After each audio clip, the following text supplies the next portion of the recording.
Hi, friends. My name is Kayla Herlihy, and I'm currently a senior here at UNew Haven studying psychology.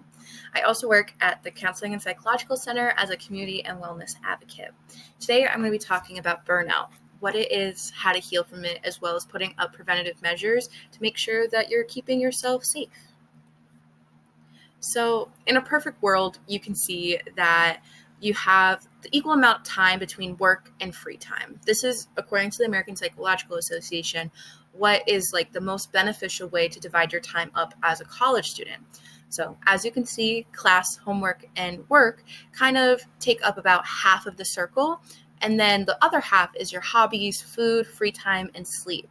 It is so important to make sure that you are giving yourself enough time to sleep, to eat, to do things that you love, to turn off your brain just for a little bit. But as we all know, life happens all of the time. So we're human. Things happen, things fall off the edge. Sometimes you need extra time to study. Sometimes we get sick and just need some time to rest, which please give yourself time to rest. It is so important. But also just things of you have more homework than you are expecting, or interpersonal experiences between you and your friends and your family, and that takes up some of your time.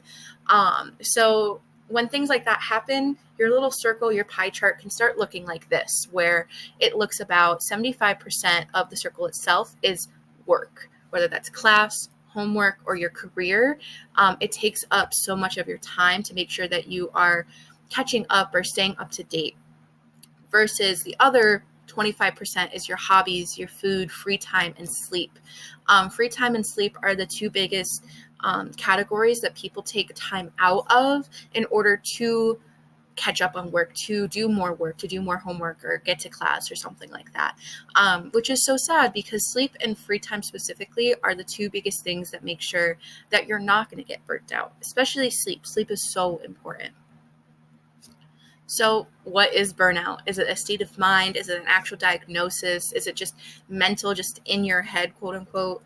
Um, so defining burnout. So according to the World Health Organization, burnout is a state of emotional, physical, and mental exhaustion caused by excessive and prolonged stress.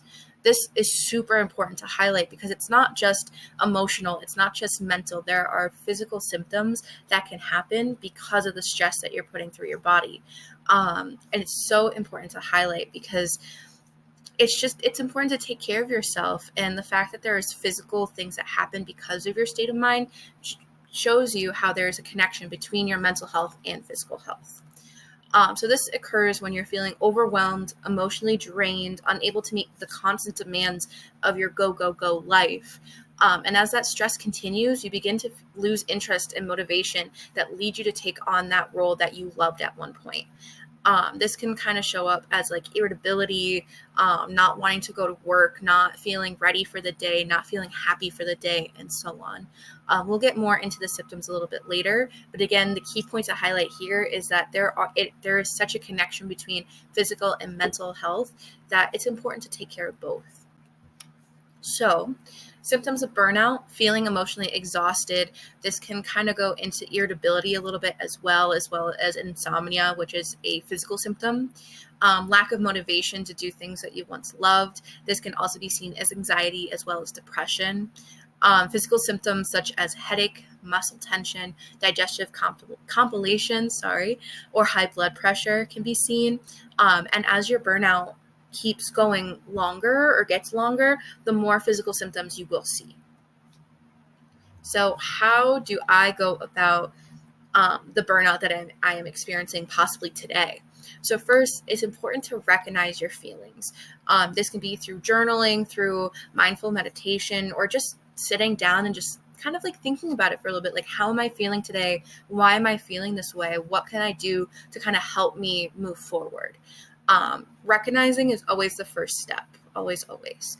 The second step is reversing the stressors that might be causing you to feel the way that you are. So try seeking support through either peers, family, friends. Try putting in some new stress management techniques into your life, such as coloring or going for a walk or listening to music or mindful meditation, something of that sort, something quick and easy that it's not going to be too much on your schedule already. Try taking some time off from whatever you're working on and just turning your brain off. Try turning off electronics, things like that. Maybe reading a book or hanging out with friends, something to make you feel a little bit happier with your life right now. Again, prioritizing yourself is super important, but sometimes that's not feasible with your current schedule, and that is okay. Try taking small steps to get there. Small steps will lead to the bigger picture, whether that's just taking 5 minutes instead of an hour and kind of increasing that 5 minutes every week. You could get up to that hour, and it's so important to work on yourself like that. So step number 3 is resilience. So take steps in your normal daily life that'll help your emotional and physical health. So like I said, even just 5 minutes a day of just sitting down and just working on your mental health through journaling, through anything to take care of yourself, but as well as physical health. So that can be seen as just getting up out of your seat and stretching a little bit, or going out for a small walk. It does not have to be big, intense gym workouts. It could just be something small to make sure that you're moving your body. This will lead to a decline in the persistence of your burnout because you're giving your brain that little bit of a break that it needs. So what to do after the 3 R's? How do you heal after you've already experienced burnout at whatever level of degree that you did?